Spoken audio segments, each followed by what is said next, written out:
یقیناً اہل تصوف کی تعلیمات کے مطابق عرس شریف کے موقع پر صاحب عرس کا فیضان ٹھاٹھے مار رہا ہوتا ہے اور حاضری دینے والا اس سے مستفید ہو رہا ہوتا ہے۔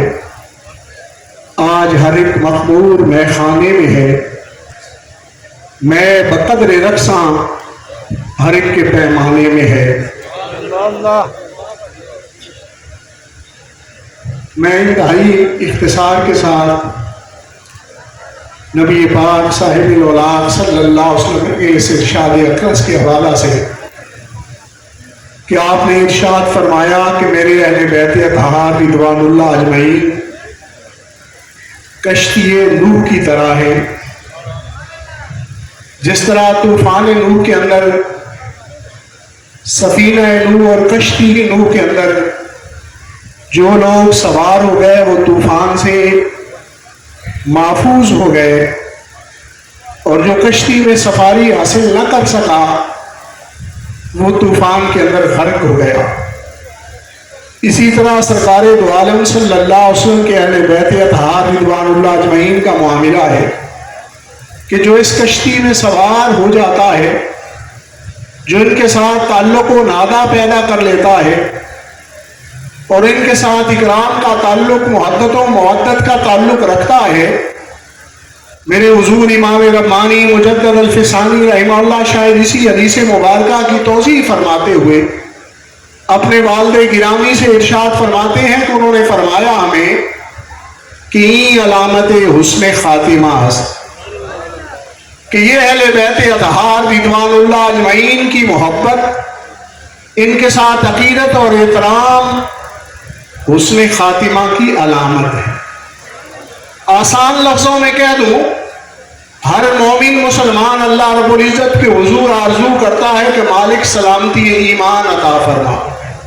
اللہ کے حضور دعا کرتا ہے کہ مرتے دم کلمہ نصیب ہو جائے، اللہ رب العزت کی بارگاہ میں حسن خاتمہ کی دعا کرتا ہے، اور پیروں کے پیر حضور امام ربانی قیوم زمانی حضور مجدد الفسانی رحمہ اللہ فرماتے ہیں جو زندگی بھر نسل رسول کا احترام نہیں چھوڑتا، اللہ رب العزت اسے ایمان پر موت عطا فرمائے۔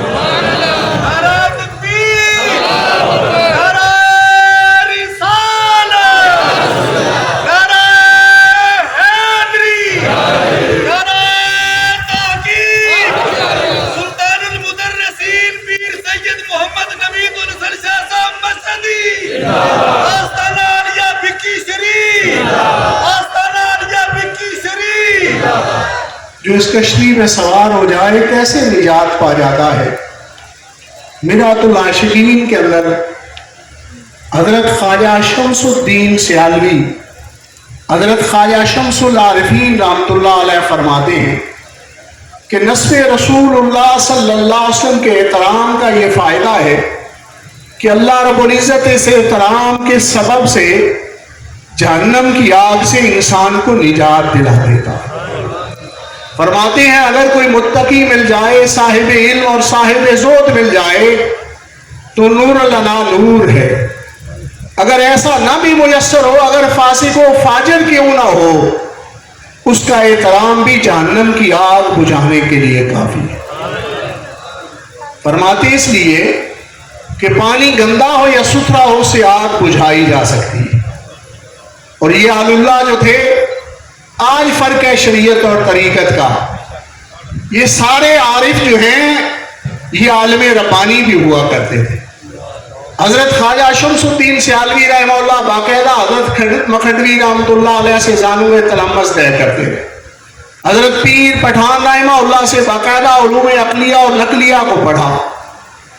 آپ کس قوت سے استدلال فرما رہے ہیں، اندازہ لگائیے ان کی علمی پائے گا۔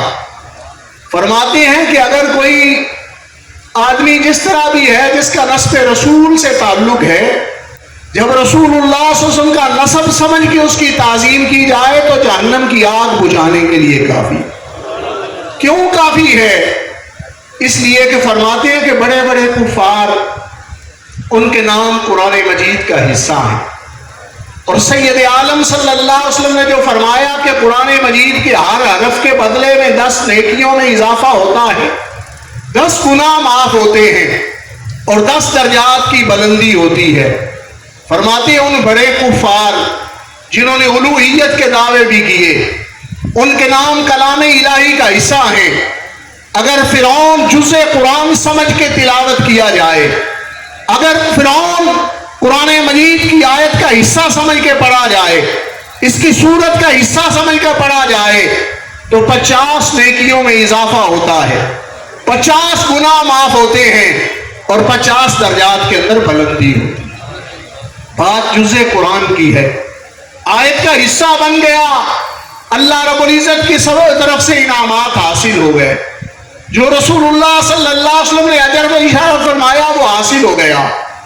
اسی طرح جو نسب رسول کی تعظیم و اکرام کرتا ہے، جس طرح کا بھی سید زادہ ہو جہنم کی آگ بجھانے کے لیے وہ کافی ہے۔ ہاں ایک بات جاننا ضروری ہے کہ حضور سیدی اعلیٰ حضرت امام احمد رضا خان بریلوی رحمہ اللہ فرماتے ہیں، جو بد عقیدہ ہو نسب رسول سے نہیں ہو سکتا۔ فسق و فجور کی بات ہے، بد عقیدہ کا احترام نہیں ہے، عرفی طور پہ اسے جو بھی معاملہ اس کے ساتھ پیش آئے، بد عقیدہ آپ کے اہل میں سے ہو ہی نہیں سکتا۔ یہ ہمارے اہل سنت و جماعت کا عقیدہ ہے۔ اور پھر دیکھیں کشتی کی جتنی تعریف کرتے جائیں کہ یہ کشتی بڑی خوبصورت بنی ہوئی ہے، اس کے پھٹے بڑے خوبصورت ہیں، اس پر لویا بڑے خوبصورت انداز میں لگایا گیا، اس کی میخیں بڑی اچھی انداز میں لگائی گئی، تو اس صورت کے اندر طوفان سے آدمی محفوظ نہیں رہ سکتا۔ محفوظ کب ہوتا ہے؟ جب کشتی کے اندر بندہ سوار ہو جائے۔ آدمی جب کشتی کے اندر سوار ہو جائے اس وقت محفوظ ہوتا ہے۔ تو اس لیے اہل بیت اطہار کی تعریف و توصیف سے، ان کی صرف مناقب بیان کرنے سے نہیں معاملہ، کشتی کے اندر سواری ضروری ہے۔ سواری اس صورت کے اندر ہے کہ جو اہل بیت اطہار رضوان اللہ اجمعین کا طریقہ ہے، اس طریقے کو اپنایا جائے، ان کی تعلیمات کو اپنایا جائے، ان کے فرمائے ہوئے کو اپنایا جائے۔ اور پھر صرف سواری، اتباع اور اطاعت نہیں۔ دیکھیں جب آدمی کشتی کے اندر بیٹھتا ہے تو آدمی کی کیفیت بھی وہی ہو جاتی ہے جو کشتی کی کیفیت ہوتی ہے۔ آج کے دور میں سمندری جہاز ہیں، تو جہاز کے اندر بھی آج آدمی بیٹھے، جب وہ آس پاس سے لہریں آتی ہیں سمندر کی تو یقیناً آدمی اس کیفیت کے اندر کشتی مضطرب ہوتی ہے، تو آدمی جو کشتی میں بیٹھا ہوا ہے وہ بھی مضطرب ہو جاتا ہے۔ اگر جہاز پرسکون ہے سمندری تو آدمی بھی پرسکون ہو جاتا ہے۔ جہاز اگر حرکت کر رہا ہے سمندری تو آدمی بھی اس کی بیٹھ کر حرکت کرتا ہے۔ تو دیکھیں جو کشتی کی کیفیت ہے اس کشتی کی کیفیت کو اپنانا ضروری ہے۔ اگر مولا کائنات تاجدار حضرت شیر خدا سیدنا علی المرتضیٰ رضی اللہ تعالیٰ عنہ خلفائے ثلاثہ کی بیعت بھی کرتے ہیں، ان کا اکرام اور تعظیم بھی کرتے ہیں، ان کی اطاعت و فرما برداری بھی کرتے ہیں، تو کشتی میں بیٹھنے والوں کو بھی ان کی اطاعت کرنی چاہیے، ان کا اکرام کرنا چاہیے، ان کی فرما برداری کرنی چاہیے۔ اور خلیفہ خامس شہزادہ صلح و امن جناب سیدنا امام حسن مجتبی رضی اللہ تعالیٰ عنہ اگر سیدنا امیر معاویہ رضی اللہ عنہ سے صلح فرماتے ہیں تو پھر کشتی میں سوار ہونے والوں کی بھی کیفیت یہی ہونی چاہیے جو امام حسن مجتبی رضی اللہ عنہ کی کیفیت۔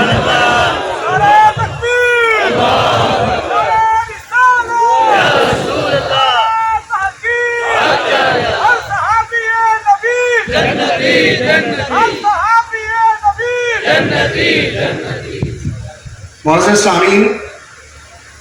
پھر ایک اور بات بھی کہنا چاہتا ہوں اگرچہ وقت بہت کم ہے، کہ جب آدمی جہاز سمندری کے اندر سوار ہوتا ہے یا کشتی پر سوار ہو، رات کو سفر کرنا ہو، تو سمت کی تعین جو ہے کہ کس طرف ہم جا رہے ہیں اس کے لیے ستاروں کی معاملت کی ضرورت ہوتی ہے۔ ستاروں کی طرف دیکھا جاتا ہے، اگر ستارے کی سمت کا اعتبار نہ کیا جائے تو جہاز ہو سکتا ہے غلط سمت پر چلا جائے، کسی تودے کے ساتھ ٹکرا جائے، تباہ و برباد ہو جائے۔ اس لیے سمت کی تعین کے لیے، سفر پرسکون انداز میں کرنے کے لیے، منزل تک پہنچنے کے لیے ستاروں کی رہنمائی ضروری ہے۔ اور میرے آقا سید عالم صلی اللہ علیہ وسلم نے، آپ کس قدر جوامع الکلم ہیں کہ جہاں اہل بیت اطہار کو کشتی نوح سے آپ نے تشبیہ عطا فرمائی، وہاں میرے آقا کریم صلی اللہ علیہ وسلم نے یہ بھی ارشاد فرمایا، اصحابی کالنجوم